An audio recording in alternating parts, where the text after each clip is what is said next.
Good morning. Today we start off with GS4. We will be conducting the first lecture on GS4, that is Ethics in Human Actions. As most of you know, GS4, the paper is divided into two parts. In part A, you are asked a lot of theoretical questions, and in part B, you have case studies. Okay? So whatever we learn in these lectures, there are two ways you can use it.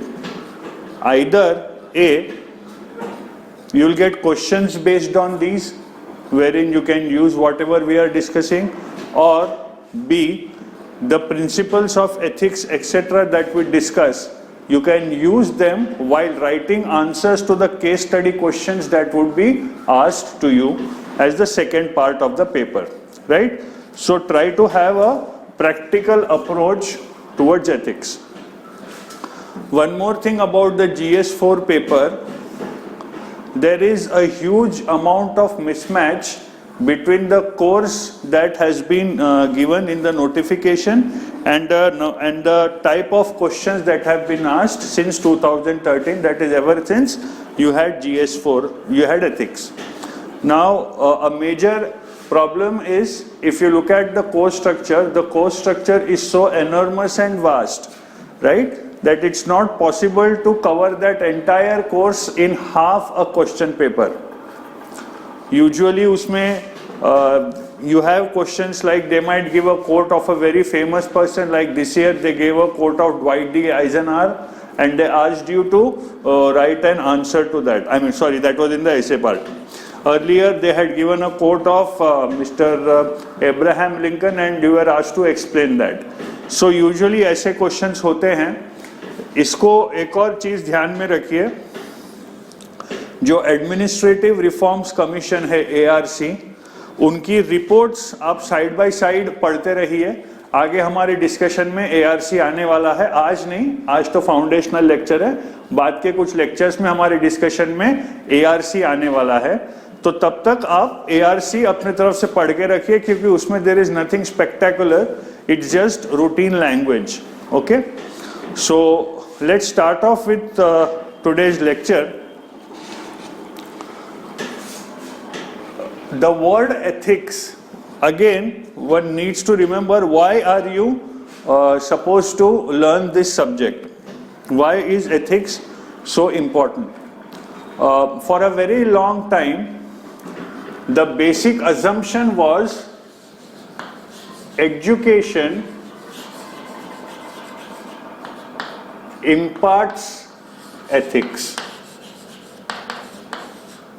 So person who is educated will automatically have an ethical structure, क्योंकि school में उसको moral science वगैरह सब पढ़ाया जाता है and so on and so forth. Okay, but this bubble burst in the late 90s when it was discovered, when many scams came to the fore, and it was discovered that behind most of the scams you used to have highly educated people. Then it dawned that just because a person is educated does not mean that a person is ethical. The two things are very different. So a need was felt to inculcate ethics into any professional course, right? So they started with the MBA course, and you had ethics in management as a compulsory paper. For this commission to catch up, it took many more years. Okay, and finally in 2013, if I am not wrong, they introduced GS4 and they introduced this paper of ethics, right?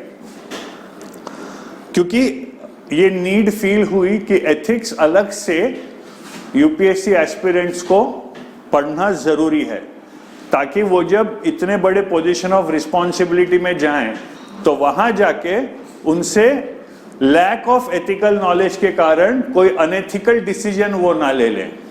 Okay, of course the UPSC does expect that once you have gone through the principles of ethics you will follow ethics when it comes to your job. ये एक basic expectation तो है ही, but मुझे लगता है कि ये expectation anti smoking campaign वालों की जो एक्सपेक्टेशन होती है असर वही होने वाला है, ठीक है।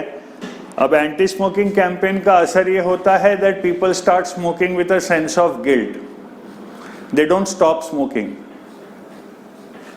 तो अब अगर एथिक्स पढ़ने के बाद भले ही आप ईमानदार न रहें, but the point is come से कम वो आपको काटे कि आप गलत कर रहे हो, कम से कम इतनी उम्मीद तो है ही। And that is why you have to study ethics, because remember when you are in a position of power you'll have a lot of control over the resources of the nation, you'll have a lot of decision making power, and you need to exercise that properly. And ethics is supposed to enable you, give you the knowledge to exercise that choice for the greatest good of the greatest number, as is the mandate of governments across the world. Okay, तो ethics in human actions, इस पे focus ये होता है कि इंसान को किस तरह की डिलेमा रहती है यूजुअली, एथिकल डिलेमा यानी क्या होता है, और इंसान का आचरण किस तरह होना चाहिए। याद रखिए ethics is a different word, ये दोनों का डिफरेंस हम देखेंगे जरूर, and morality is a different word. Ethics is for a group of people, morality is for an individual. Ethics is imposed from outside, morality arises from within a person, ऐसा theoretically बोला जाता है। Okay, ethics maybe is a destination and morality is the path you need to take to reach that destination. अब ethics, बहुत सारी philosophies भी हैं ethics पे। कांतियन एथिक्स अपने आप में एक सेपरेट चीज है। We will take up the ethical aspects of a few philosophers also, because आपके कोर्स में एक यूनिट है moral philosophers of India and the world, moral philosophers of India and the world. उसमें ग्रीक एथिक्स से लेके Sartre की ethics तक हमको एक क्विक लुक मारना है, राइट।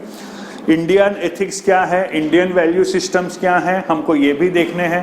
महात्मा गांधी की एथिकल थियरीज क्या थी, हमको ये भी देखनी है, the great 7 sins according to Mahatma Gandhi. तो ये सब चीजों का कॉम्प्रिहेंसिव कवरेज होगा कोर्स में। तो सबसे पहले the term ethics, if you talk about western philosophy, there are 5, जो भी आप वेस्टर्न फिलोसॉफी पढ़ते हैं उनको 5 शाखाओं में कैटेगराइज किया जा सकता है। It can be categorised into 5 sections. The first is metaphysics. Metaphysics is that which deals with existential questions like where am I, who am I, what is it that surrounds me, etc., etc. The second is epistemology, which deals with knowledge. What is knowledge, how is it created, what are the types of knowledge, and so on and so forth. Then the third is ethics, which is basically a study of what is right and what is wrong, and on a deeper level what is the definition of right and wrong. Okay, then you have politics, which is the art of governing and binding the society together, and then you have aesthetics. Okay, हमको इसमें से ज़्यादा चीज़ों से concern नहीं है in GS4. In GS4, when you talk about the philosophical aspects, we'll be focusing on only the ethical part of various philosophers, right? तो एक field of Western philosophy भी है ethics. तो इसका origin एक Greek word से है, which is ethikos. आप एक छोटा इंट्रोडक्टरी नोट लिख लीजिए। The term ethics is derived from The term ethics is derived from the Greek word ethikos. Is derived from the Greek word ethikos, which means customs, habits,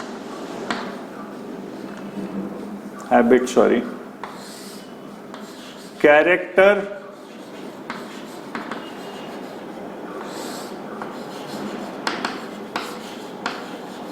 disposition. Custom, habit, character and disposition. That is what ethikos means. लिखिए, ethics in the modern world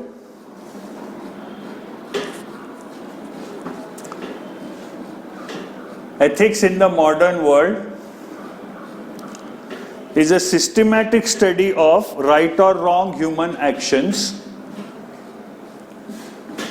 Is a systematic study of right or wrong human actions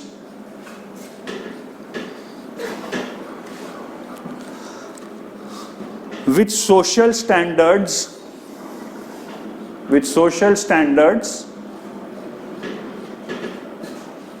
and social morality as a backdrop. With social standards and social morality as a backdrop.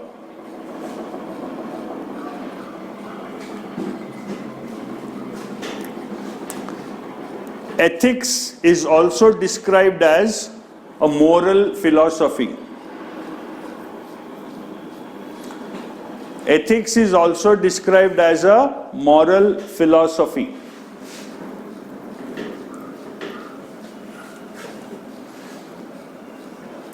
Often in life, a person faces ethical dilemmas. Often in life, a person faces ethical dilemmas. What kind of ethical dilemmas does a person face? इसके लिए एक chart बना लीजिए, कैसा एक diagram बना लीजिए, ताकि सब कुछ एक झटके में याद रहे आपको.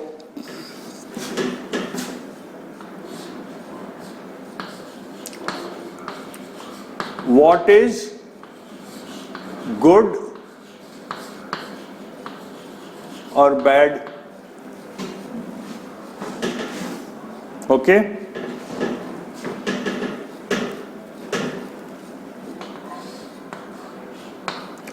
What is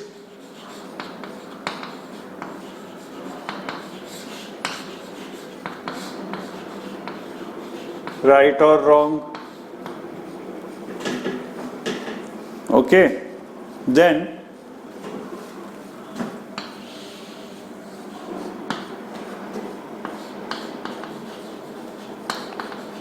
how to live a good life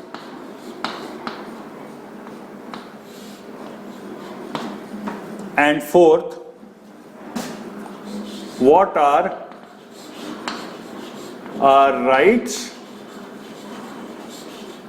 and responsibilities?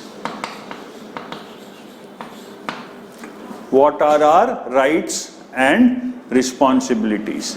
अब इस ये चार्ट मजेदार है. इसका मतलब भला बुरा होता है, इसका मतलब सही गलत होता है.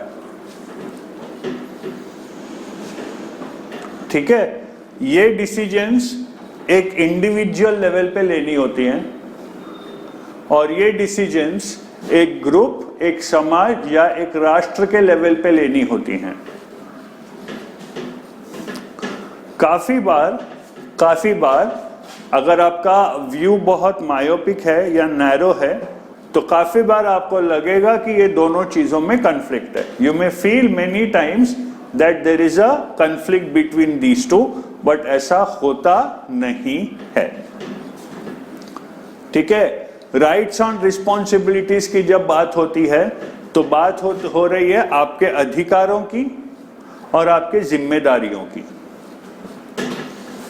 ठीक है, आपका अधिकार क्या है और आपकी अधिकार क्या है और आपकी जिम्मेदारियां क्या हैं, और स्वतः के जीवन को भला कैसे बनाना, how to live a good life. तो ये 4 एथिकल डिलेमास यूजुअली इंसान के पास आती हैं। फॉर्चुनेटली मॉडर्न सोसाइटी में ये सब चीज ब्रॉडली डिफाइन कर दी गई है। In India these things are broadly defined by a document called the Constitution of India and other laws। तो व्यक्तिगत तौर पे हमें कई सारे विषयों में, व्यक्तिगत तौर पे हमें कई सारे विषयों में अभी निर्णय नहीं लेना है।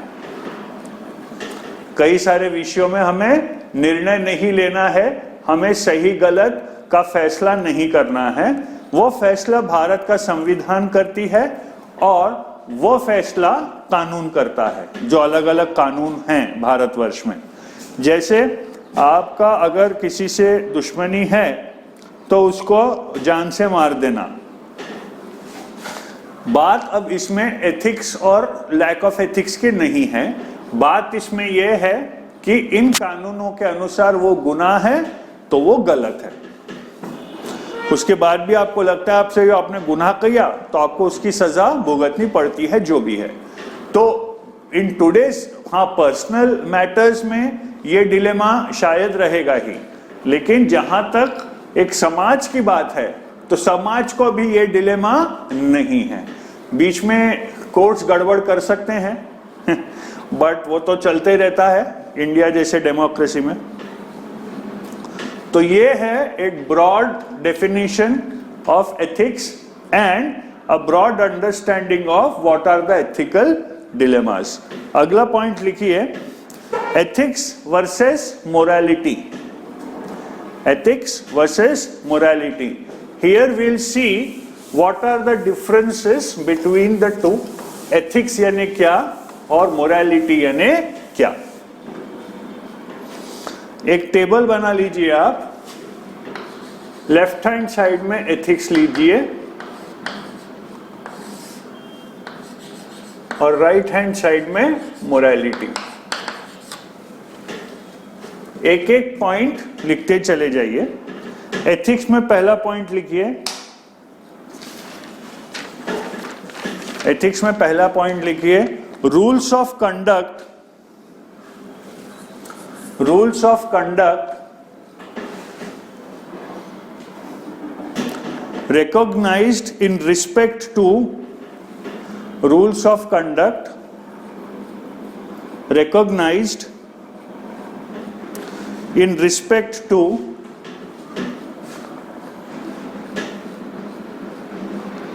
a particular class of human actions, recognized in respect to a particular class of human actions or a group or a culture। तो मैंने जैसे बोला था ये समाज के लिए होता है। particular class of human actions or a group or a culture। morals में लिखिए, it's a personal compass। personal मेरा निजी, सामाजिक नहीं। it's a personal compass with respect to right or wrong conduct। It's a personal compass with respect to right or wrong conduct। दूसरा point of difference लिखिए, ethics में लिखिए, external comes from society oblique law। external comes from society and law। Morality में लिखिए, internal internal, arises in an individual's conscience. Internal arises in an individual's conscience.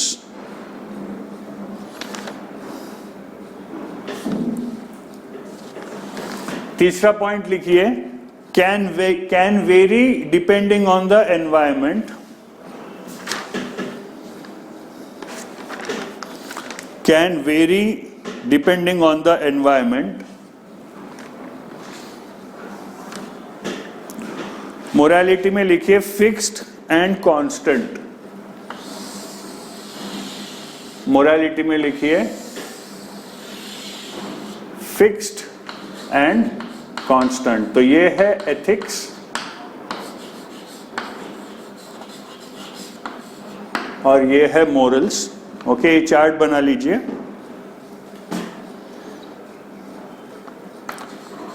External rules and vary. These are personal principles and rarely change. और दोनों के intersection में ultimately दोनों एक ही चीज बताती हैं, राइट एंड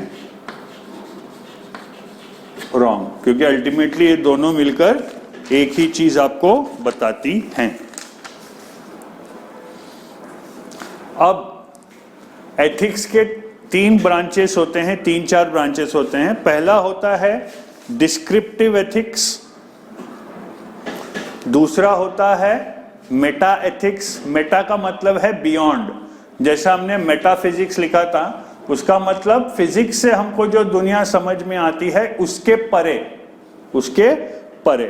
तो you have descriptive ethics, you have meta ethics, then you have normative ethics and you have applied ethics. Okay, तो हेडिंग दीजिए ब्रांचेस ऑफ एथिक्स. हम इनमें से एक एक चीज देखते हैं और लिख लेते हैं. Branches of ethics. सबसे पहला है descriptive ethics.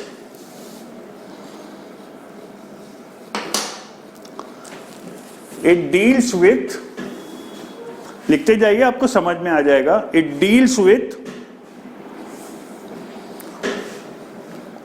what people actually believe to be right or wrong.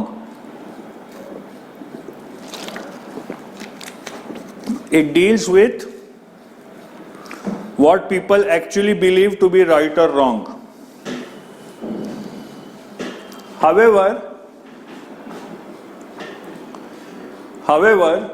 since society and customs keep on changing,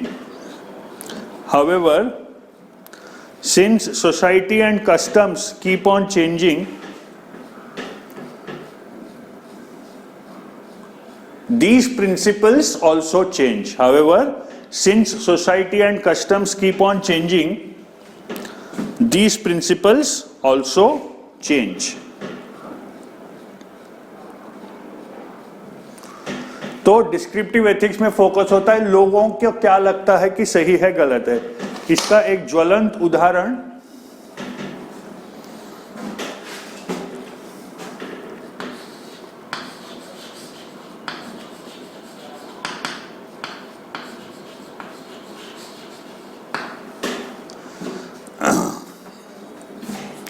supreme court ने 4:1 का वर्डिक्ट दिया कि सबरमला मंदिर के द्वार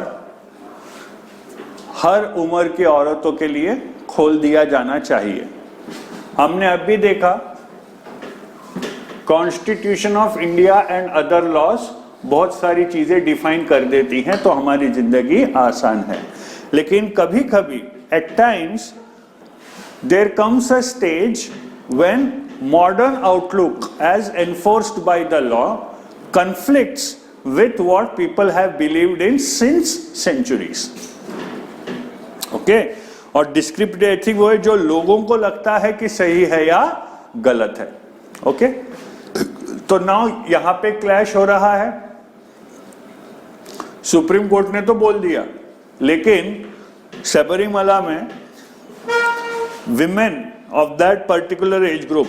यहां तक हुआ कि जो तंत्री थे, हेड प्रीस्ट, उन्होंने तो बोल दिया मैं तो दरवाजा मंदिर के द्वार बंद कर दूंगा। अब उसके सामने आप कैसे लड़ सकते हो? और केरला गवर्नमेंट को वो ऑर्डर फोर्स करने की जल्दी तो है ही, ठीक है, पॉलिटिकल एजेंडा तो हर चीज में भारत में रहता ही है, ओके। और वो नायर सर्विस सोसाइटी बोल रही है कि ये ऑर्डर इंप्लीमेंट करने में आपको इतनी जल्दी क्यों है?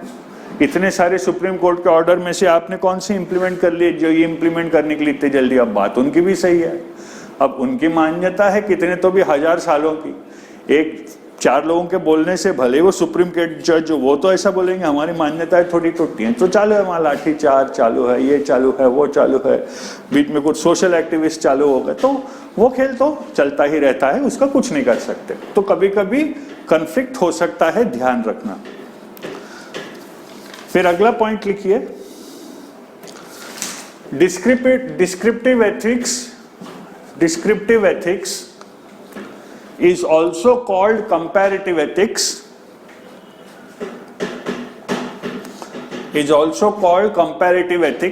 because it compares the ethics of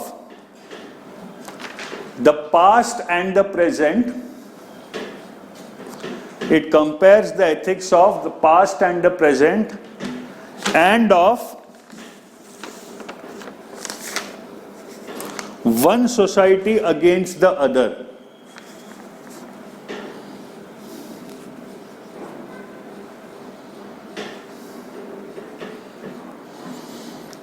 ठीक है। फिर दूसरा लिखिए मेटा एथिक्स। तो हमने अभी क्या लिखा? डिस्क्रिप्टिव एथिक्स, दूसरा है मेटा एथिक्स। इसके बारे में 2-3 लाइन लिख लीजिए। Meta ethics focuses on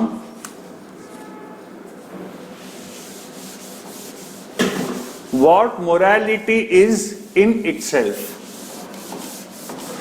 Meta ethics focuses on what morality is in itself and what is its nature.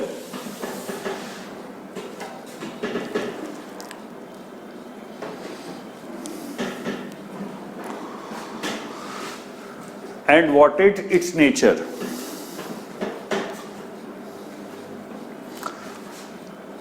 तो 3 लेवल्स हैं, तीसरे लेवल पे हम आएंगे, दूसरा लेवल है एक जो हमको डायरेक्टली पड़ता है, डायरेक्टली जिससे हमको असर पड़ता है, is a particular act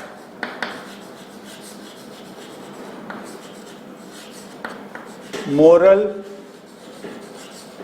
or not.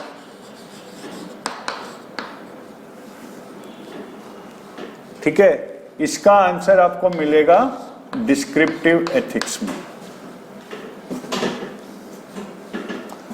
अब किसी एक पर्टिकुलर एक्ट का मोरल होना या नहीं, क्या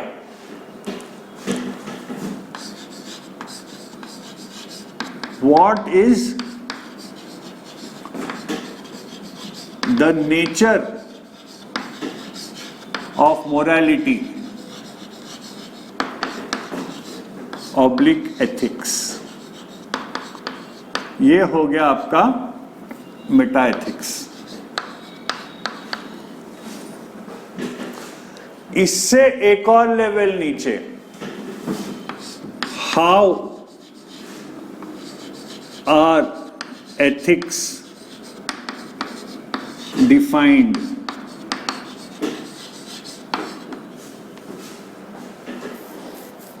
आप बोलते हो कि ये एथिकल है और ये अनएथिकल है, वो काय पर से?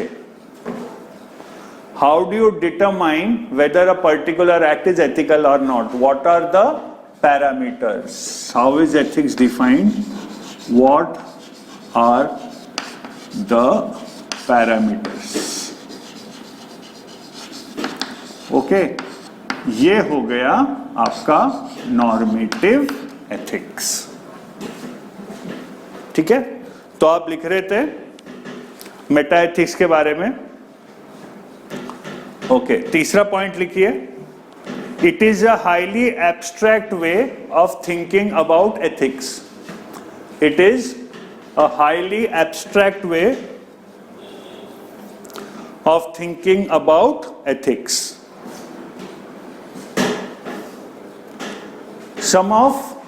फिर लिखिए, some of the major meta-ethical theories are, some of the major meta-ethical theories are, सबसे पहला लिखिए, naturalists and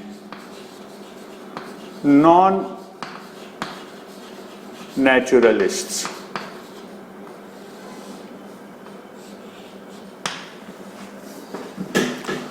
लिखिए, both these groups believe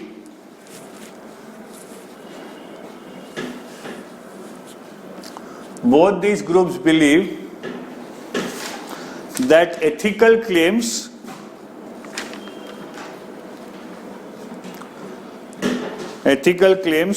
can be known to be true or false.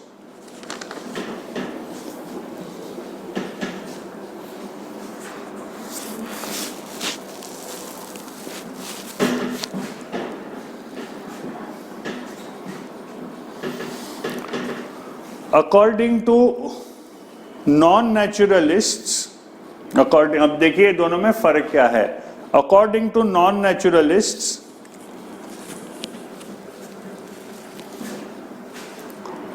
ethical sentences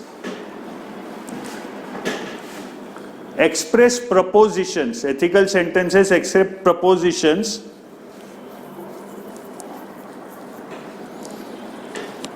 that are independent of human opinion, that are independent of human experience. That are independent of human experience.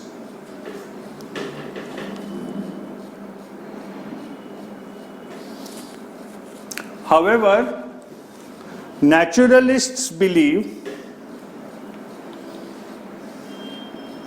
that ethical properties rely on the experience of human beings in this world. However, naturalists believe that ethical properties depend on the experience of humans in this world. तो non-naturalist का कहना है that using the power of reason and logic, we will frame a particular thing about what is ethics, what is ethical, and then we'll see how to follow that. But according to the naturalists, what people do, अब इसमें क्या है, आप reason और logic से ही चल रहे हो, तो the experience has no role to play in it. The naturalists won't agree with that. तो ये पहला कैटेगरी है. दूसरा लिखिए इसमें intuitionists.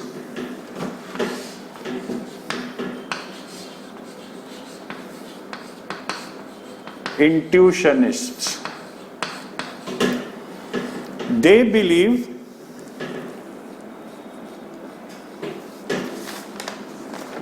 that moral terms originate on their own.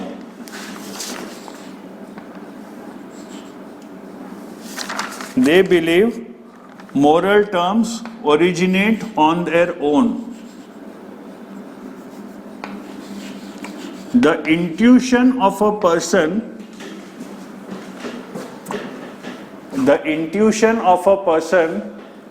often tells him what is right and what is wrong.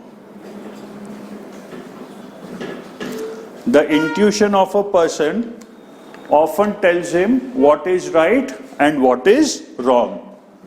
So they are intuitionists. वो एक inbuilt structure रहता है और हमको इंट्यूशन से पता चल जाता है कि ये सही है और गलत है. इसके बहुत गहराई में आपको GS4 के लिए जाने की जरूरत नहीं है. Then there are emotivists.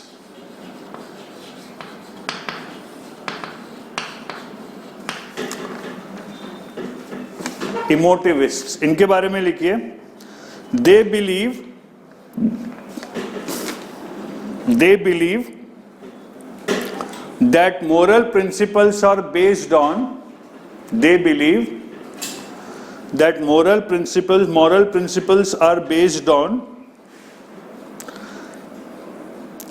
emotional expressions of approval or disapproval, are based on emotional expressions of approval or disapproval. And then you have prescriptivists.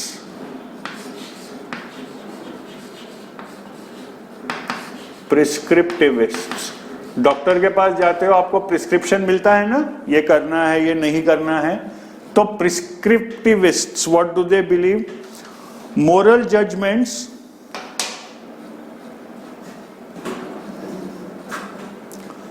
are prescriptions of moral judgments are prescriptions of how to act in the world,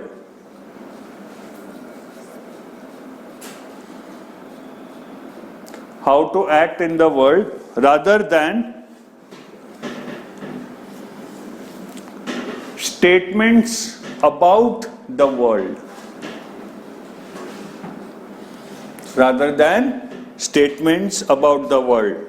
अर्थात according to prescriptivists, moral principles, ethical principles, they are very personal in nature. उनका basic function सही या गलत define करना नहीं है. उनका basic function दुनिया सही है या गलत है ये डिफाइन करना नहीं है. उनका बेसिक फंक्शन है इंसान को आचरण का तरीका देना. Their basic function is to give humans a pattern, a mode of behavior, that they should do this, they should not do this, they should do this, they should not do this, and so on. Okay, that is what prescriptivists believe in. ठीक है, तो ये चार हैं Meta ethical theories. Then you go to normative ethics. Normative ethics.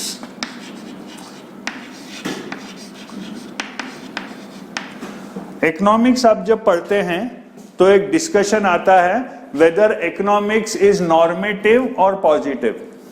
Normative का मतलब उस sense में होता है idealistic. Normative tells you what is the norm, okay, और what is the correct way and what is the ideal way. And economics के sense में आप जब पॉजिटिव साइंस यूज करते हैं उसका मतलब वो ये बताता है कि एक्चुअली क्या है. ओके, सो नॉर्मेटिव एथिक्स एक बहुत इंटरेस्टिंग फील्ड है, इसमें बहुत सारे डिस्कशन कर सकते हैं. लिखिए, it is concerned with how right and wrong are established.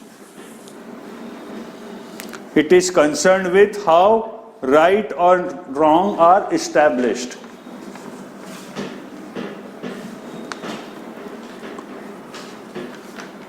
It determines the principles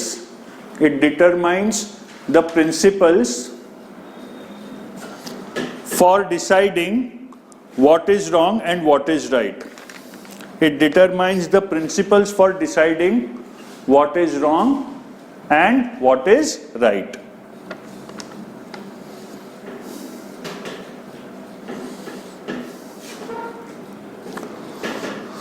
The golden rule of normative ethics is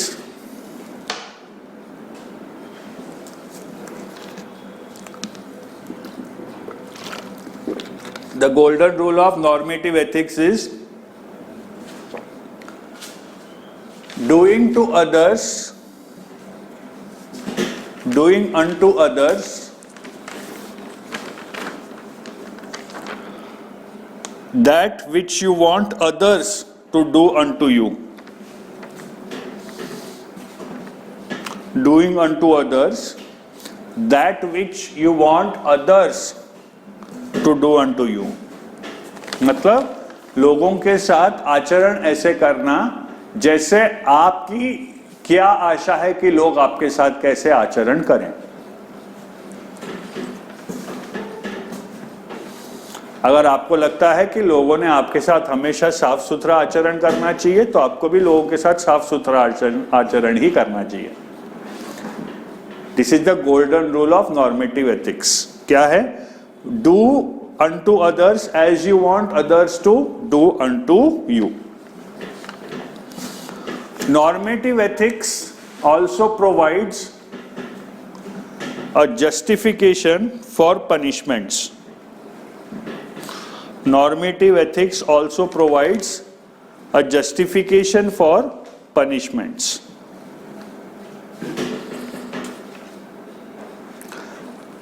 तो हमने ये पूछा है, ये डिस्कस किया है कि नॉर्मेटिव एथिक्स ये डिसाइड करती है कि सही या गलत की परिभाषा किस आधार पे की जाए। तो कुछ आधार मैं आपके सामने प्रस्तुत करता हूं।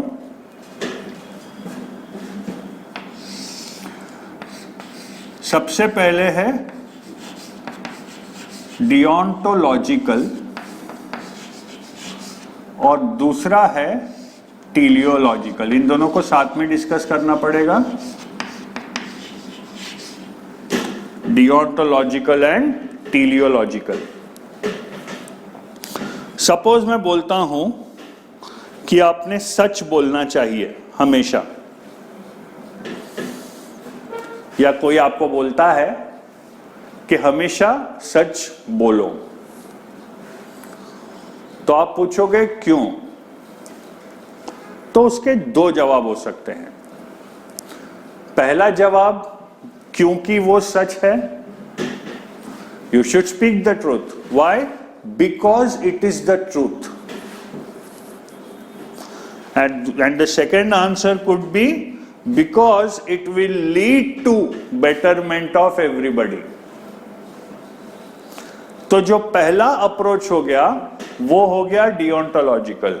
Deontological basis believes that you should do things because they are inherently correct.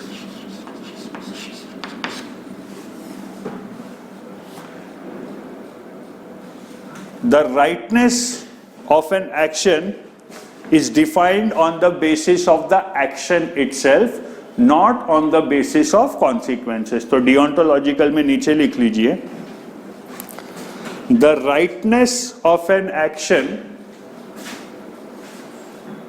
the rightness of an action is determined,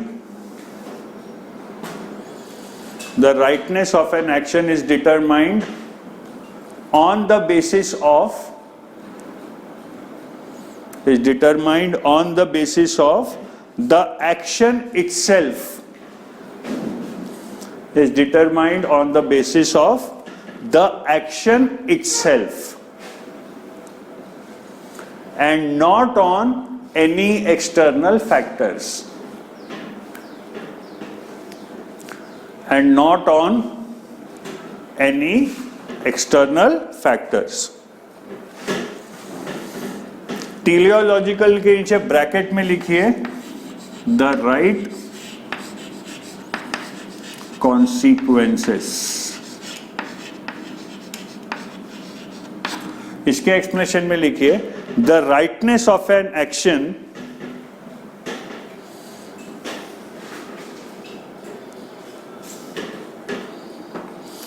the rightness of an action is defined on the basis of the consequences of the action. The rightness of an action is defined on the basis of the consequences of the action. जैसा अगर आप बोलते हो जो सच से किसी का नुकसान हो वो सच कैसा सच। रिपीट कर रहा हूं, जिस सच से किसी का नुकसान हो वो सच कैसा सच। तो आपका अप्रोच पूरा टीलियोलॉजिकल है। इसमें सही कौन सा है गलत कौन सा है इसकी बात नहीं हो रही है, ठीक है, उस पर हम बाद में जाएंगे। हम सिर्फ ये देखने की कोशिश कर रहे हैं कि एथिक्स और मोरालिटी कौन से बेसिस पे डिफाइन हो सकती है। तो ये हो गया डियोंटोलॉजिकल, ये हो गया टीलियोलॉजिकल। फिर है एरिस्टोटल का virtue ethics.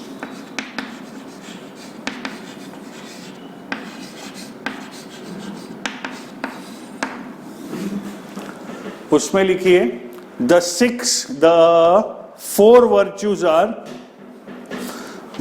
Virtues are prudence, P-R-U-D-E-N-C, prudence, being wise, justice,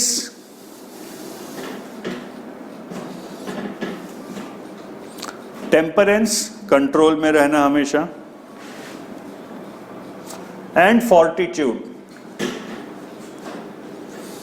Prudence, justice, temperance and fortitude. These four qualities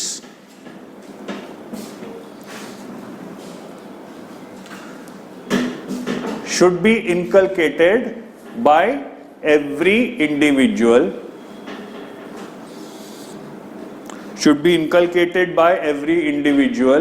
and therefore should be present in every action, should be inculcated by every individual and therefore should be present in every action. Okay, तो virtue के basis पे ethics को define किया Aristotle ने। Then you have utilitarianism,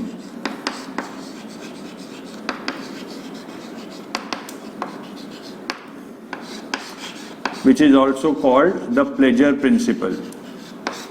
इसमें लिखिए the basic objective of a human, the basic objective of a human's existence is to avoid pain and pursue pleasure. Is to avoid pain and pursue pleasure.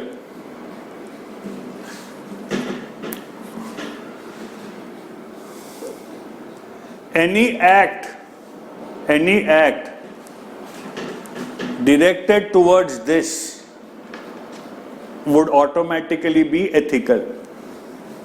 Any act directed towards this would automatically be ethical. खैर, ये हम can't में detail में पढ़ेंगे, ये हम John Stuart Mill और Jeremy Bentham में डिटेल में पढ़ेंगे जब हम मोरल फिलोसोफर्स के यूनिट पे आएंगे। तब इंट्रोडक्शन के लिए इतना समझना काफी है। और एक तो मास्टर है ही, निष्काम कर्म।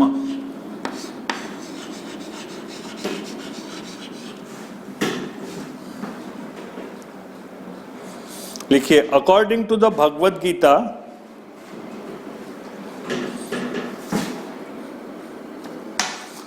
an individual, according to the Bhagavad Gita, an individual should not be focused on the outcome of his action. An individual should not be focused on the outcomes of his action.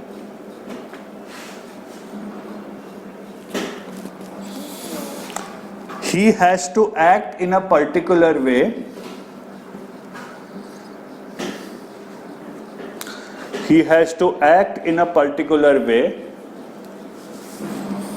because that is his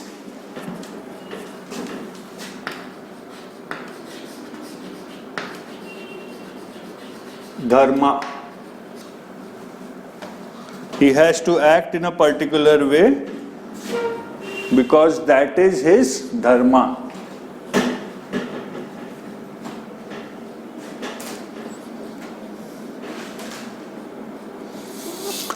According to Mahabharata, derive कर रहे हैं हम, according to the महाभारता, थोड़ी देर बाद इस पे detail discussion है। According to the Mahabharata, dharma is defined as that which binds the society.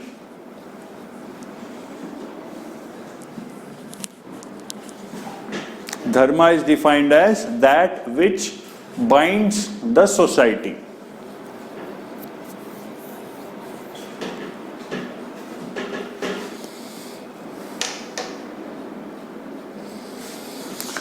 Hence, a person has to act in such a way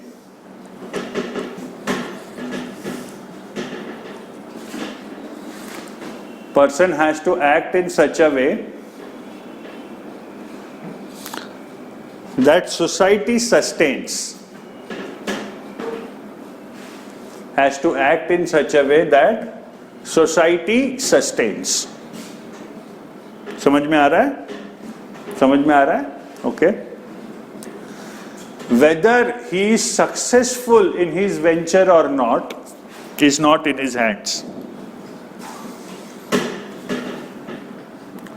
Whether he is successful in this venture or not is not in his hands.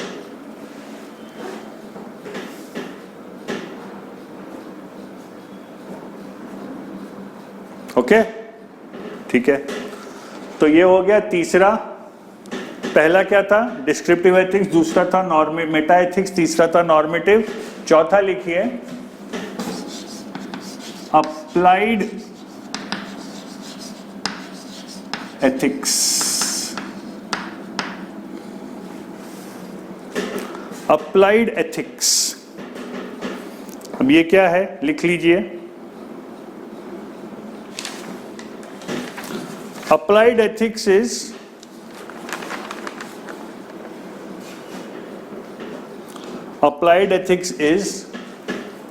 the examination of issues in public and private life. Applied ethics is the examination of issues in public and private life from a moral perspective.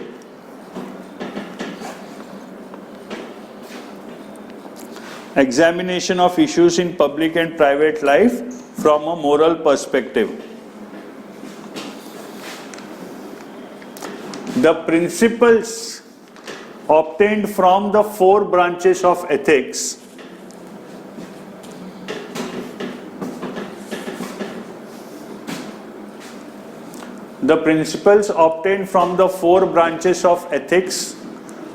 are applied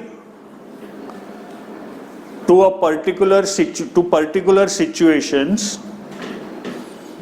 The principles of ethics derived from the 4 branches are applied to particular situations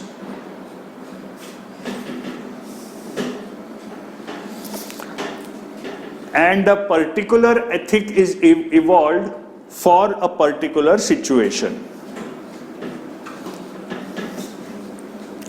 And a particular ethic is evolved for a particular situation.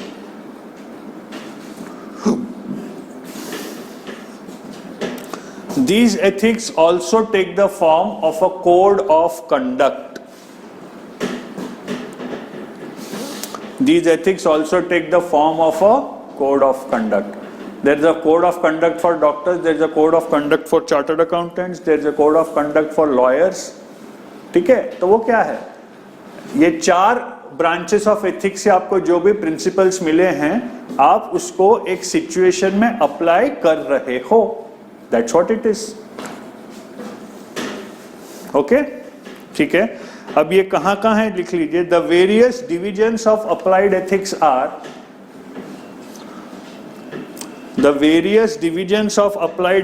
are A. Business ethics. आगे लिखिए ethical behavior in the corporate world. Business ethics, that is ethical behavior in the corporate world. B. Professional ethics.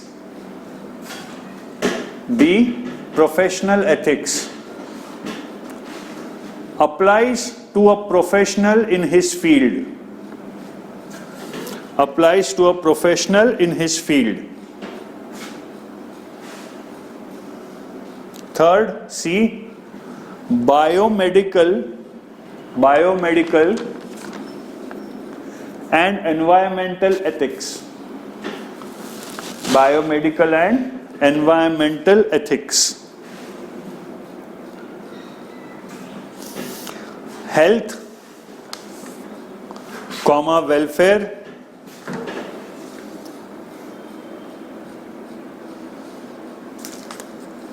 responsibilities towards the other people and environment.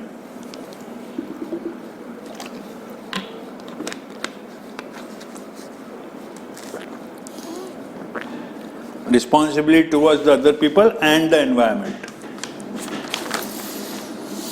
Fourth, organizational ethics. Point number D, organizational ethics. Defines what the ethics of a group are. Defines what ethics of a particular group are.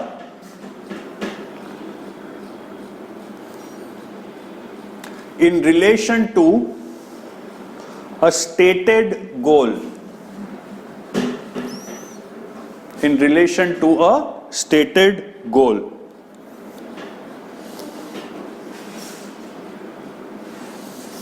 Then write down international ethics.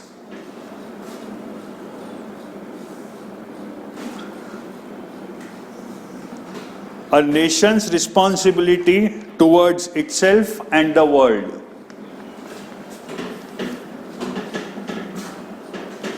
A nation's responsibility towards itself and the world. Number 6, point number F, sexual ethics. Sexual ethics. Homosexuality, polygamy, etc. Homosexuality, polygamy, etc. 7th, point number G, cyber ethics. Issues in the IT age. Cyber ethics. Issues in the IT age. इसमें आपने जो लिखा है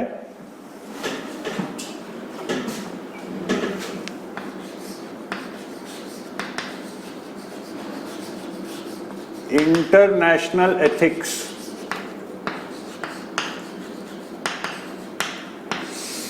अरे बहुत खतरनाक field है। इसमें कॉन्फ्लिक्ट बेसिकली ये होता है कि मेरे देश के लिए क्या अच्छा है और जमाने के लिए क्या अच्छा है,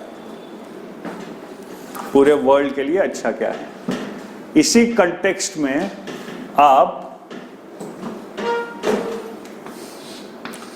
यूएस अरब रिलेशनशिप को समझने की अगर कोशिश करेंगे तो बड़ा मजा आएगा।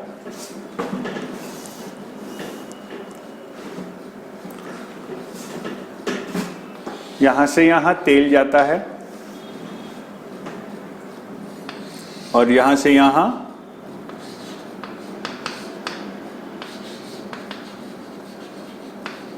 Arms and ammunition. यूएस बहुत हथियार बेचती है सऊदी अरेबिया को, और सऊदी अरेबिया यूएस को तेल बेचती है। वैसे तो यूएस बहुत प्रो डेमोक्रेसी है। We are the oldest democracy in the world. India is the largest, US is the oldest. Democracy के चक्कर में 2011 में अरब स्प्रिंग हुआ तो उसका कुछ हुआ नहीं था। बट अब यूएस और अरब में अगर गड़बड़ हुई, सपोज यूएस ने कोई कारण से अरेबिया पे सैंक्शंस डाल दिए, तो याद रखिए यूएस में बैक होम आर्म्स इंडस्ट्री जो है, आर्म्स एंड एम्यूनिशन, वो बहुत लोगों को एम्प्लॉयमेंट देती है। तो एक मेजर चंक यूएस के आर्म्स एक्सपोर्ट्स का अगर बंद हो गया तो विद इन यूएस एम्प्लॉयमेंट पे डायरेक्ट इंपैक्ट पड़ने वाला है, नेगेटिव इंपैक्ट, अनएम्प्लॉयमेंट बढ़ने वाला है। लेकिन सऊदी अरेबिया डिक्टेटरशिप है, अभी रिसेंटली तो जर्नलिस्ट भी गायब हो गए, ओके, जिनके गायब होने पर बहुत हो हल्ला मच रहा है। तो यूएस ने अगर सिर्फ एथिक्स देखा और सिर्फ इंटरेस्ट ऑफ द वर्ल्ड देखा तो यूएस ने अरेबिया पे सैंक्शन लगा देने चाहिए, लेकिन खुद के इंटरेस्ट अगर देखा तो सैंक्शन लगाने से नुकसान बहुत है। तो याद रखिए, आप जब आईएफएस करेंगे, इंटरनेशनल डिप्लोमेसी के फील्ड में जाएंगे, तो आपको ऑलमोस्ट हर डिसीजन में ये एथिकल प्रॉब्लम आएगी कि जो मेरे देश के लिए अच्छा है और जो पूरी दुनिया के लिए अच्छा हो सकता है, वो दोनों कॉन्ट्रडिक्टरी जा रहे हैं, तो मैं क्या करूं। इसी पर्सपेक्टिव में आप कश्मीर इशू को भी देख सकते हैं।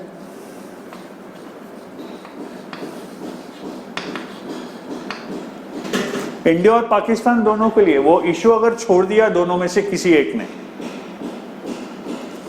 छोड़ा तो इशू तो सॉल्व हो जाएगा।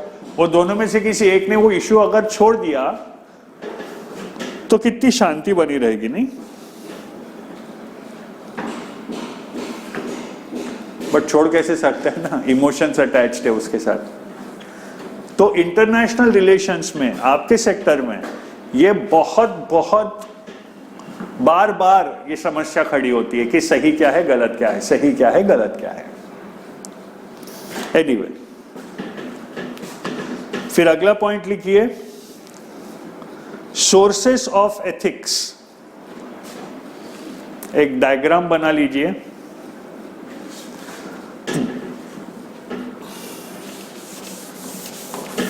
मतलब हमारे अंदर वो एथिक्स आते कहां से हैं, हमारे अंदर वो एथिक्स आते कहां से हैं, हमारे अंदर या हम पे जो इम्पोज्ड है, एथिक्स को डिफाइन कौन करता है। तो एक डायग्राम बना लीजिए।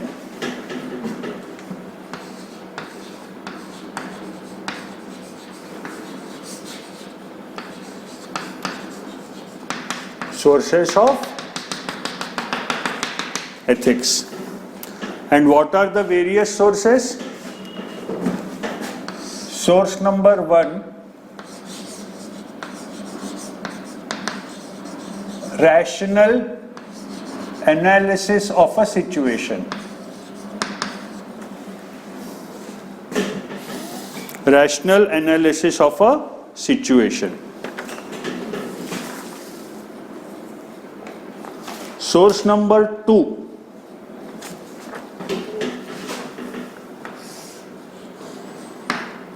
obviously God and religion.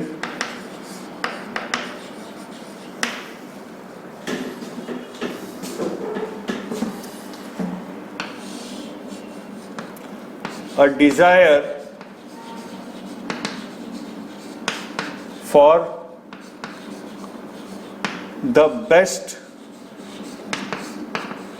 for the people. Bracket में आप दो चीजें लिख सकते हैं। ब्रैकेट में या तो आप लिखिए maximum good to the maximum people, या फिर लिखिए सर्वे जनो सुखिनो भवन्तु। एथिक्स का सोर्स वो हो सकता है कि सब लोग सुख से रहें, बट मानव इंसान है, पॉसिबल ही नहीं होता है। एक और सोर्स हो सकता है ह्यूमन कॉन्शियंस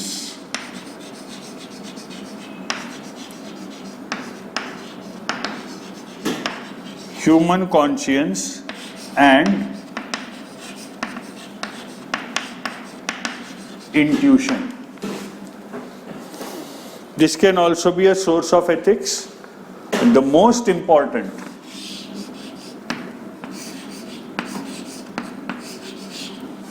law. इससे बड़ा तो सोर्स ही नहीं है।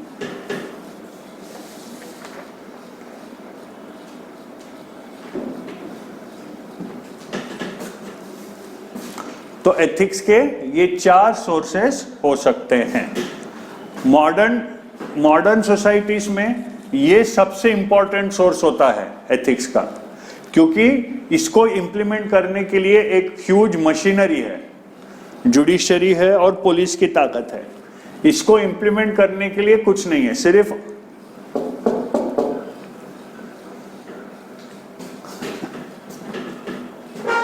Okay.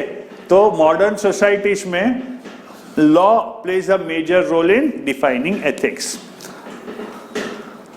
Now before we move on to Indian ethics, आखिरी पॉइंट लिख लीजिए इसमें, uses and limitations of ethics. Uses and limitations of ethics. पहला पॉइंट लिखिए, provides us with a moral framework of behaviour. Provides us with a moral framework of behavior. Number 2, gives a reference point and creates a standard. Provides us with a moral framework of behavior. 2, gives us a reference point and creates a standard. Gives us a reference point and creates a standard. Number 3, provides a rational basis for actions. Provides a rational basis for actions, and therefore resolution of conflicts becomes easy. Therefore resolution of conflicts becomes easy.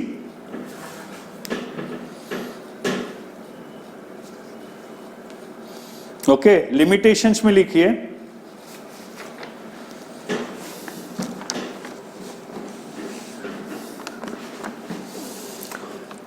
critics say that ethics does not show the right path to moral problems. Does not show the right path to moral problems. It can be applied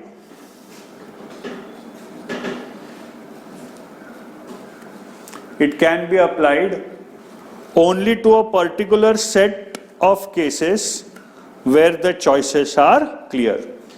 It can be applied only to a particular set of cases where the choices are clear.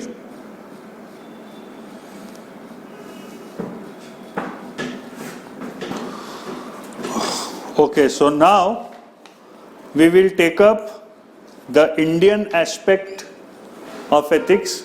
So far we have talked about what ethics is according to the English speaking people of the world. Okay, now we'll talk about what is ethics according to the Sanskrit speaking people of the world. Now when you talk about Indian thought, the root word, the word for ethics is not kartavya. Kartavya is duty. Okay, the word for ethics is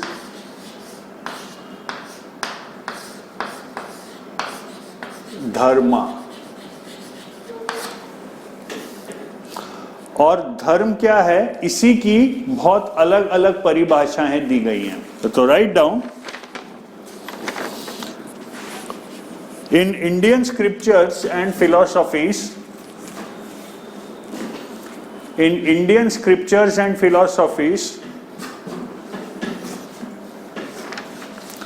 the word dharma has many meanings.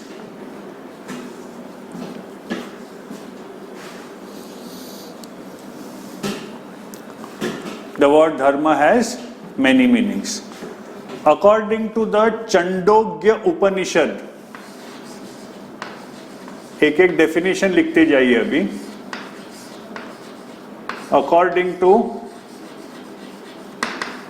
the Chandogya Upanishad,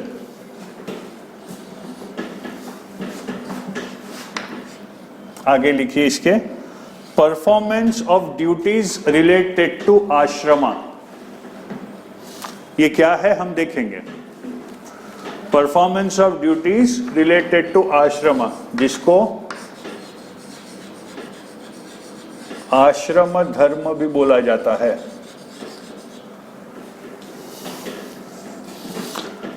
according to the Aitareya Upanishad,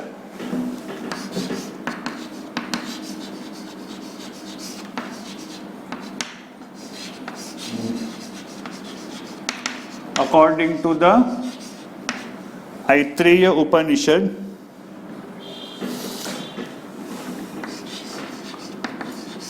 right conduct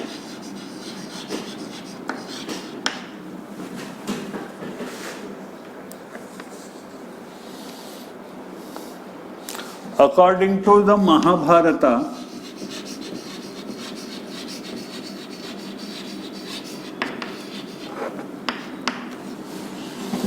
that which binds society, according to the Mahabharata, that which binds society,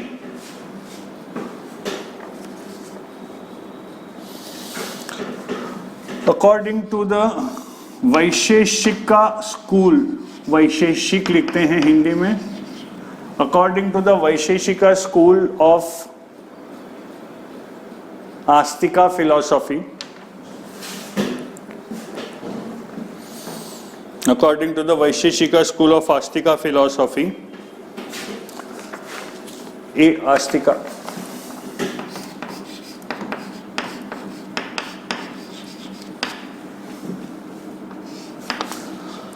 that which leads to prosperity, highest goodness and well-being. That which leads to prosperity, highest goodness and well-being.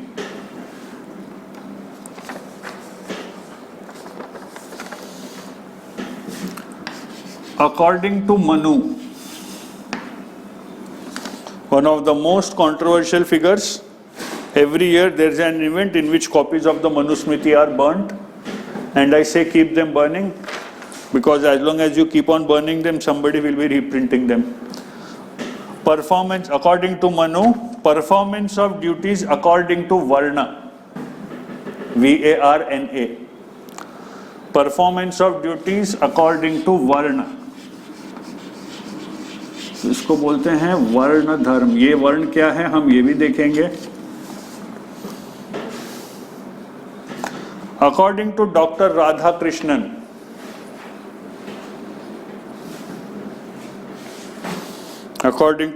Radhakrishnan, man in relation to his Purushartha,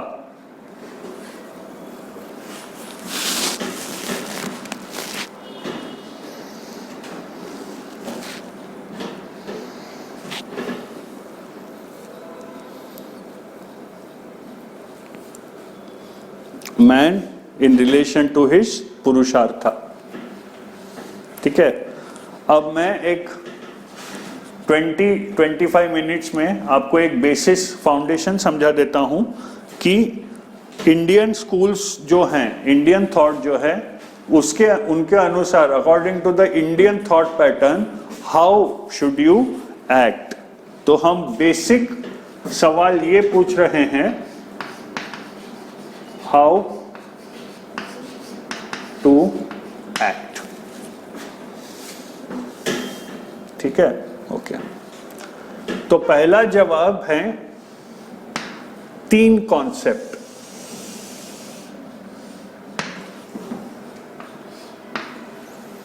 यह है जवाब number 1। ये 3 से concept क्या है? ऋता, आप मेरे साथ साथ ये बनाते चलिए। ऋण,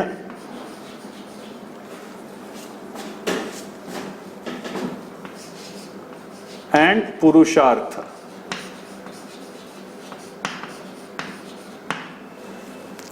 ये चीजें क्या है? ऋता का मतलब होता है the cosmic order, similar to the principle of Tao, the unifying principle. The cosmic order, प्रकृति के नियम, प्रकृति के नियम, that is ऋता. अब दो तरह के नियम हैं. पहला है the physical part,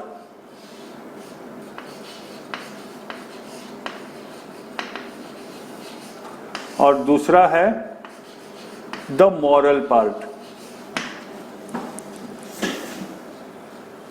ठीक है. फिजिकल पार्ट में क्या क्या आएगा? Order of nature,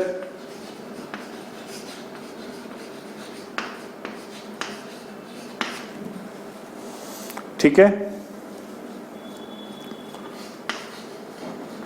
the balance of resources,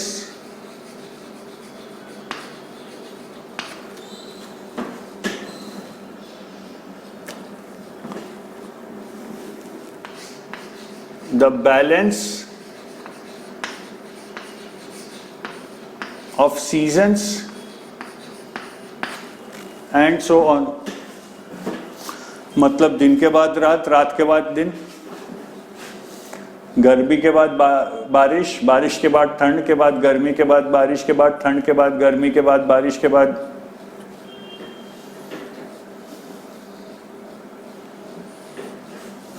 ठीक है.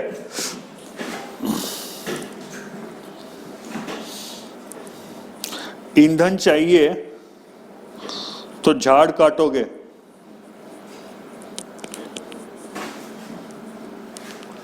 ईंधन चाहिए तो झाड़ काटोगे, ऐसा सामान्य मनुष्य सोचता है. मुनि वो है जो वनों के बारे में सोच रहा है और प्रकृति में वनों के महत्व के बारे में सोच रहा है. Cosmic order. Got the point?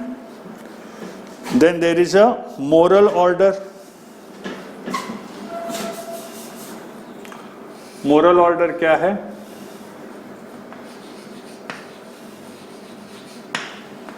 Right, wrong, good, bad, etcetera.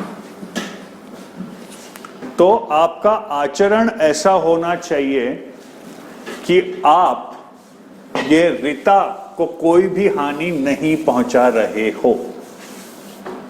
आपका आचरण ऐसा होना चाहिए कि आप ऋता को हानि नहीं पहुंचा रहे हो. तो उसके नीचे एक ब्रॉड पॉइंट लिख लीजिए. Your behaviour should be such, your behaviour should be such that the cosmic order of the Rita, that the cosmic order of the Rita is not destroyed or violated, is not destroyed or violated. Even gods, ये बहुत interesting point है, even gods are not above the concept of Rita.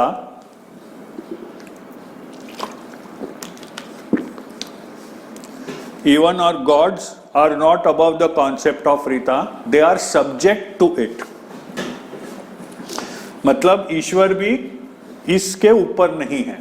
They are subject to it. The Hindu god Varuna, the Rigvedic god लिखिए. The Rigvedic god Varuna is considered to be, the Rigvedic god Varuna is considered to be the upholder of the Rita.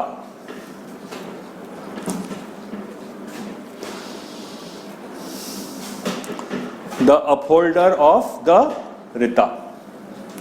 तो ये पहला concept है. दूसरा concept है ऋण. ऋण का मतलब होता है डेट, लोन. तो आप जब जन्म लेते हैं, when you are born and you live your life, right, and you keep on performing your duties, आप कार्य करते रहते हैं, you have incurred 3 debts. You have incurred 3 debts. What are the 3 debts? सबसे पहले पितृ ऋणा, the debt you owe to your ancestors. The debt you owe to your ancestors. If they wouldn't have been there, you wouldn't have been here. बराबर है?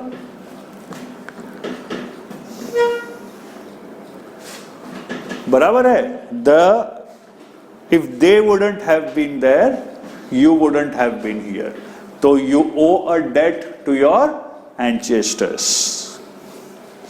You have to live in such a way that you fulfill that debt. How will you fulfill that debt?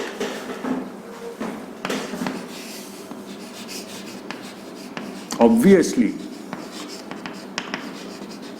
reproduction.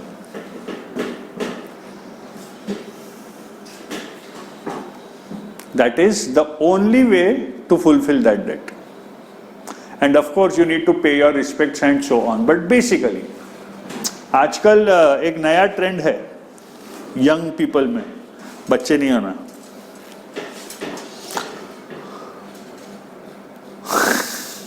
हाँ, ज्यादा कुछ नहीं.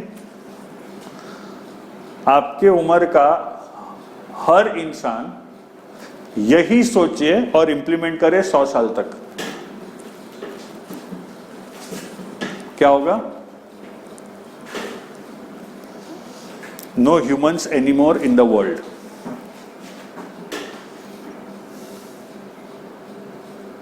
Okay, ये selfish है कि मैं बच्चे पैदा नहीं करूंगा, तुम करो. ये सेल्फिश है. अरे मोरालिटी वही है ना जो सबके लिए एक हो. और एक चीज ध्यान रखिए आप, एक सिविलाइजेशन को सस्टेन करने के लिए द नंबर ऑफ बर्थ्स पर कपल शुड बी रफली 2.11 स्टैटिस्टिकली. आप बोलोगे 2.11 बच्चे कैसे पैदा हो सकते हैं? अरे बात वो नहीं है भाई. there are 2 people, right? A man and a woman in a relationship.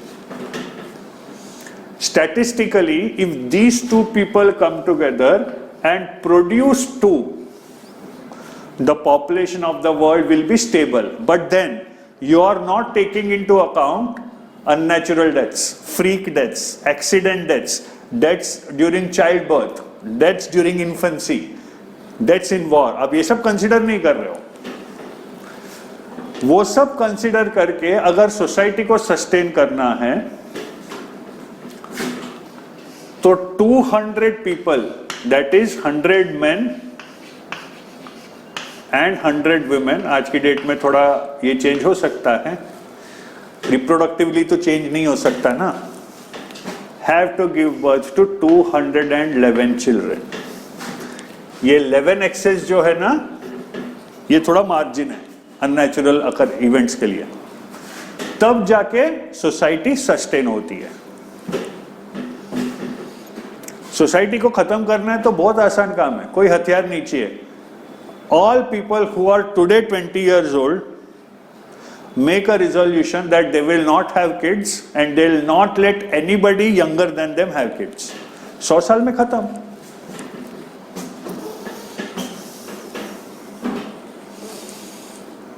और वो आखिरी टाइम जो रहेगा ना, जब कोई भी यंग नहीं रहेगा, अरे रे रे रे, बहुत मजा आने वाली वो तो. क्योंकि जब 80 वाले 100 के रहेंगे तो क्या फिर उसके नीचे के लोग जो 80 के रहेंगे, यंग लोग रहेंगे कहां? कोई नहीं रहेगा. खत्म. तो ये सोचना that I won't have kids is actually a very selfish thought. आप सोच के देखिए इसके बारे में, एकदम प्रैक्टिकल है, मैं कोई ऐसी उधर इधर की चीज नहीं बता रहा हूं. तो ये है पहला डेट, पितृ ऋण. दूसरा है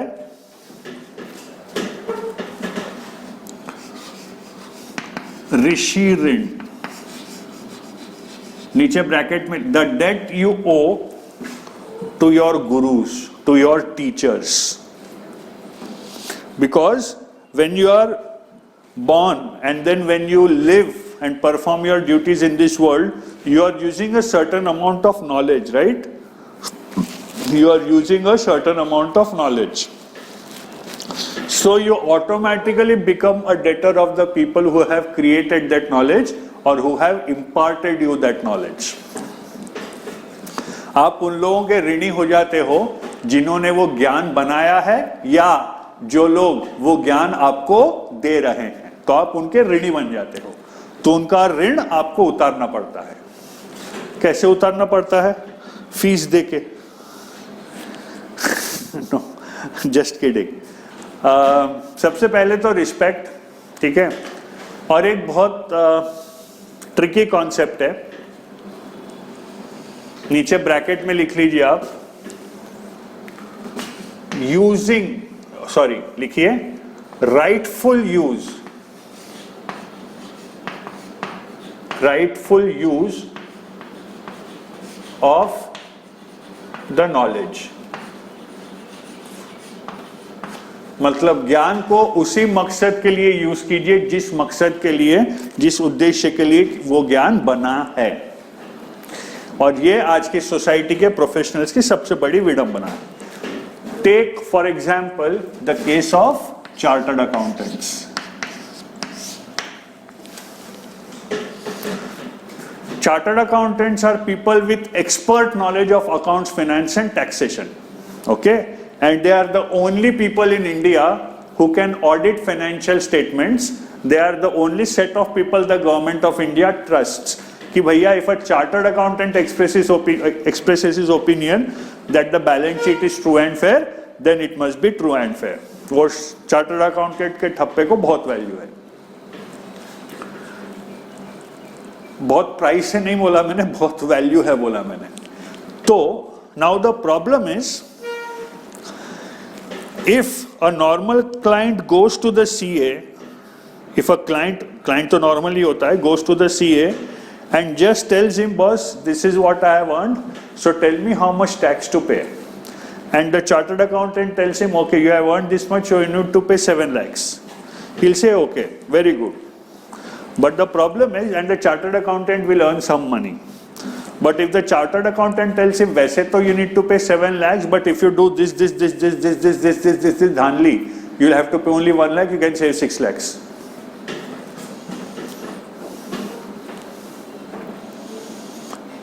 If the chartered accountant gives this advice, he will earn more money. That's the problem. Why did he have that knowledge? Okay, and to what purpose is he using the knowledge? तो यहाँ सबसे बड़ा date तो ये चुकाने का तरीका ये है कि whatever knowledge you have got, that knowledge existed for a purpose. Use that knowledge only for the purpose for which it was made, not to achieve a contrary purpose. वो चार्टर्ड अकाउंटेंट हो, वो advocate हो, वो doctor हो, भारत के समाज में हर profession में ये प्रॉब्लम है. Okay, let's see. तो दैट इज ऋषि ऋण. And the third is Devran.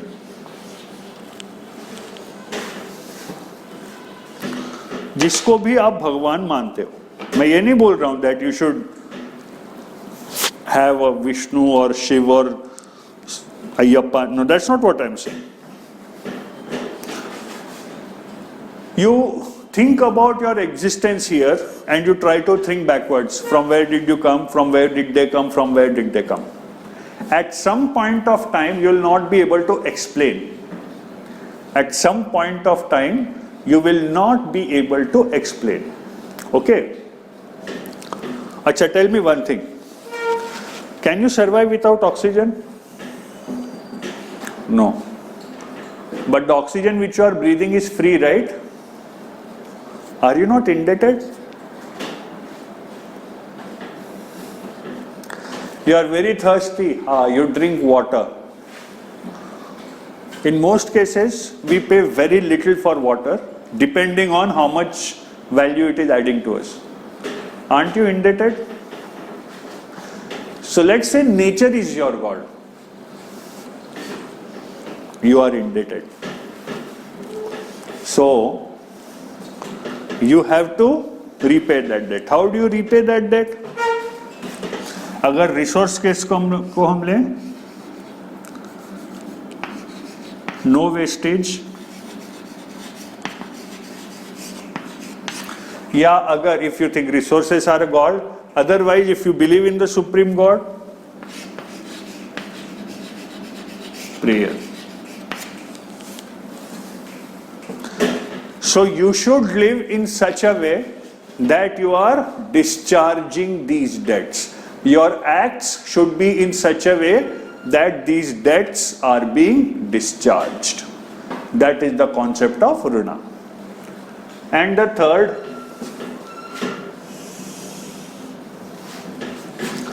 the concept of Purushartha, or the four noble ends.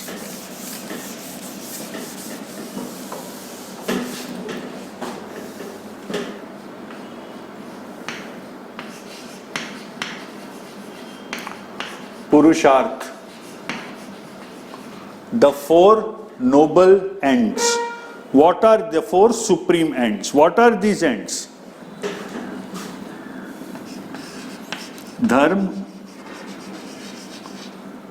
अर्थ, काम and moksha.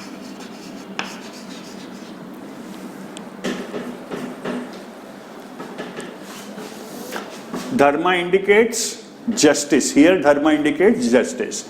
Artha, material wealth. Kama, materialistic and sensual desires. Moksha, the final state of liberation. Okay, and remember, ये proceed ऐसे ही होता है. The first is artha. वैसे कुछ लोग इसकी जगह ज्ञाना भी लिखते हैं, knowledge. First, you get ज्ञान. Using that gyan, you earn money. Using that money, you fulfill your desires. You raise a family. You educate your children. You buy fancy cars. You live in fancy houses. And at the end of it, you give it back to society and you achieve a state of moksha. You renounce everything. Okay? Remember, आपका जीवन, you should act in such a way that you are living these ideals and you are pursuing these objectives. You are pursuing these objectives, right? And remember, they are always in this order. This is a means. Artha is a means. Kama is an end. Use this to achieve this. The desire to have very good food, the desire for sexual intercourse, the desire to own a big house, the desire to own the best vehicle possible, ये सब चीजें, उसके लिए पैसा लगता है और पैसा इसके भरोसे कमाना है. और रिमेंबर, ये कभी भी नहीं छोड़ना है. ये छूटा तो खेल खत्म. ये छूटा तो खेल खत्म. And it is always in this order. कोई भी इंसान पैदा होते ही मोक्ष नहीं मिलेगा ना. You have to walk through this in order to prove that you are worthy of moksha. So how to behave? How to act? Answer number 1. This is how to act. Answer number 2. इसमें किसने बोला था ना आश्रम धर्म? चंडोग्य उपनिषद. तो ये आश्रम धर्म क्या है समझ लीजिए.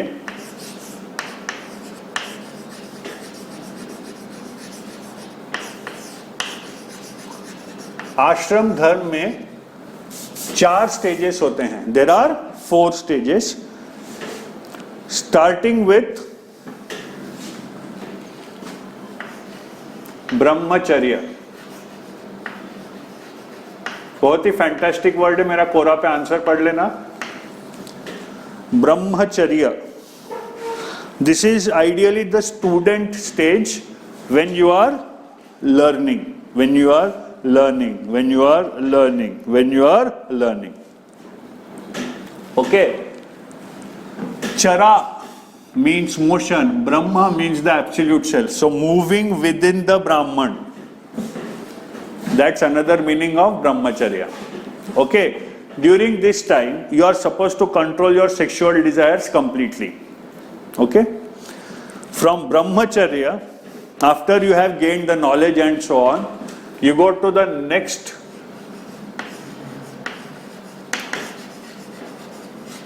Grihastha. This is where a person becomes a householder. He acquires all property, he fulfills his desires, right? He eats very masaledar, tasty food and so on. And after this, at a certain stage, he goes into Vanaprastha ashrama. He gives up all his materialistic possessions. He goes to the forest and lives, surviving only on fruit, because he is preparing his body for the final stage. And the final stage is Sannyas ashrama.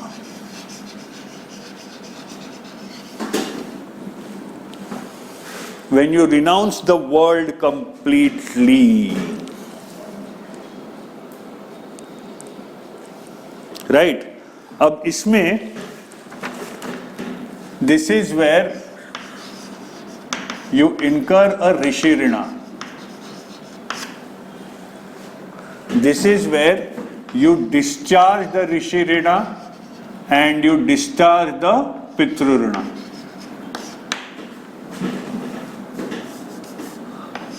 अगर दोनों concepts को link करने, discharge लिख देता हूं मैं,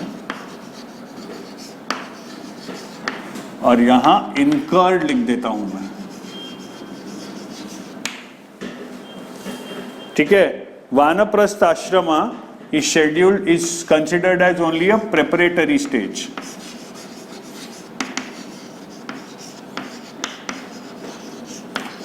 Preparatory stage for what? Preparatory stage for sannyas ashrama.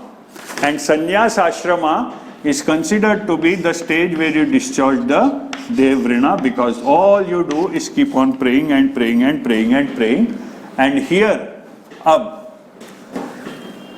ज्ञाना तो यहां मिल गया. पुरुषार्थ से कोरिलेट अगर आपको करना है तो अर्था एंड कामा यहां फुलफिल हो गया, और यहां मोक्ष फुलफिल हो गया. So that's another way of looking at it.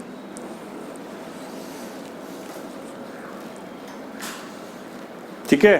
तो ये है आश्रम धर्म.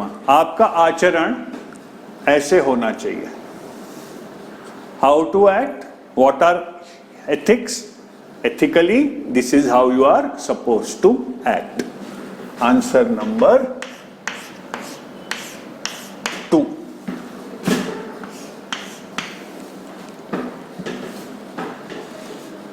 Then answer number 3.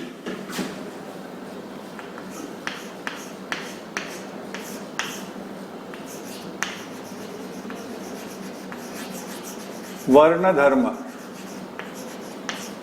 This was the Indian lawgiver Manu.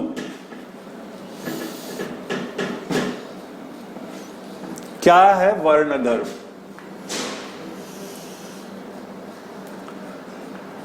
तीन तरह के गुण होते हैं इंसान में.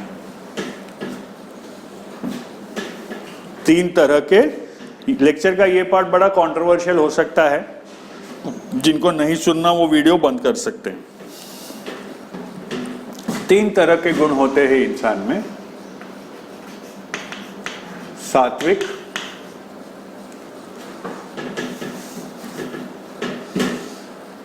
राजसिक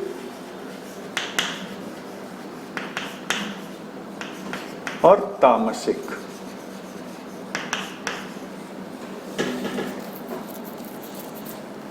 राइट. सत्व भी बोला जाता है इसको. इसका मतलब purity. totally mental qualities. Knowledge, pursuit of knowledge and disseminating knowledge, thinking about philosophical problems, right? ये qualities कुछ लोगों में रहती है. राजसी is physical character, physical qualities. जैसे valor, courage, etc.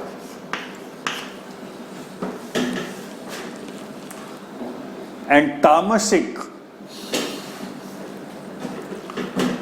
is a mixture of emotional and physical qualities where you are driven by desire.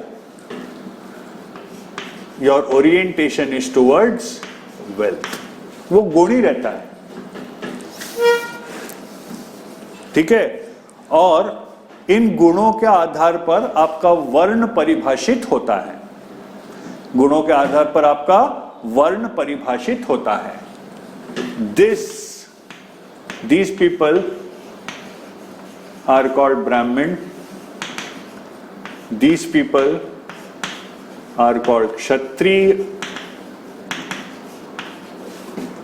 These people are called Vaishya. And if you don't have any of these qualities, you are called Shudra. And if you don't have any of these qualities, अब अगर आप में ये qualities हैं तो it's very clear कि आपको करना क्या है.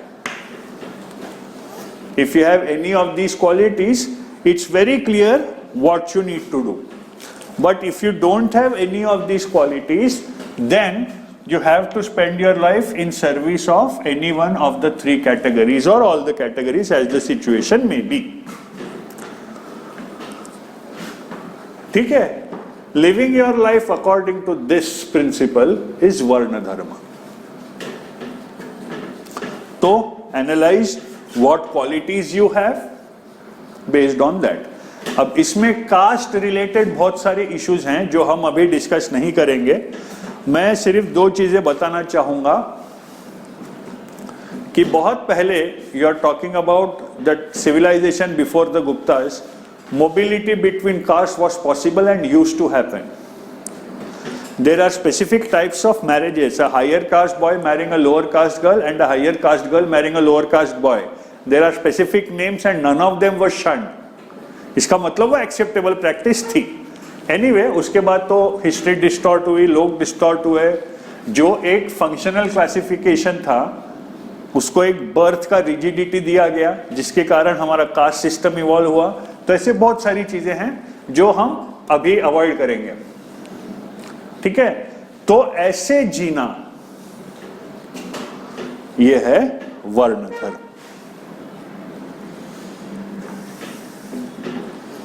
Are we clear? ओके. फिर एक और है साधारण धर्म.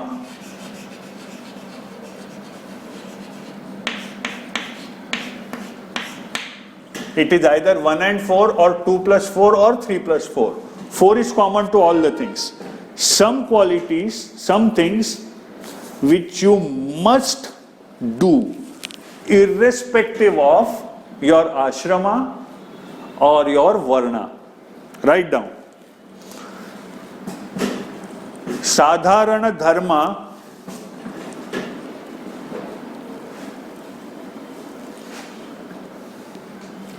are a group of qualities, group of things, or a group of qualities everyone must do or have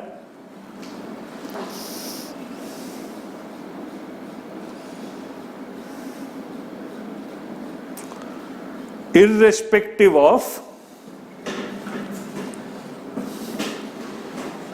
the ashrama or the varna. Irrespective of the ashrama or the varna.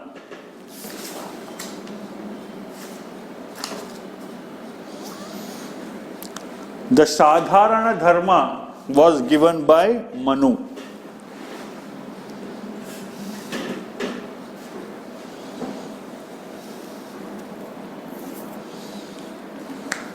They are 10 word लिख लीजिए.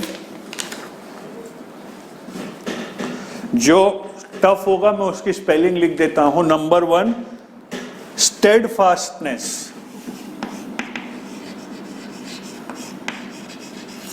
हिंदी में लिखिए धैर्य, मतलब टिके रहना. Steadfastness, धैर्य मतलब टिके रहना. सेकंड, क्षमा, फॉरगिवनेस. क्षमा, that is forgiveness.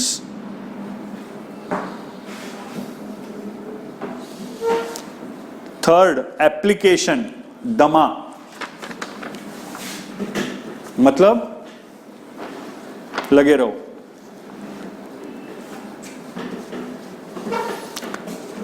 Cleanliness, non appropriation मतलब चोरी नहीं करना. ये सब हम ह्यूमन वैल्यूज के अगले लेक्चर में डिटेल में पढ़ेंगे, अभी नोट करके रख लीजिए. Non appropriation. क्लीनलीनेस, शौचा.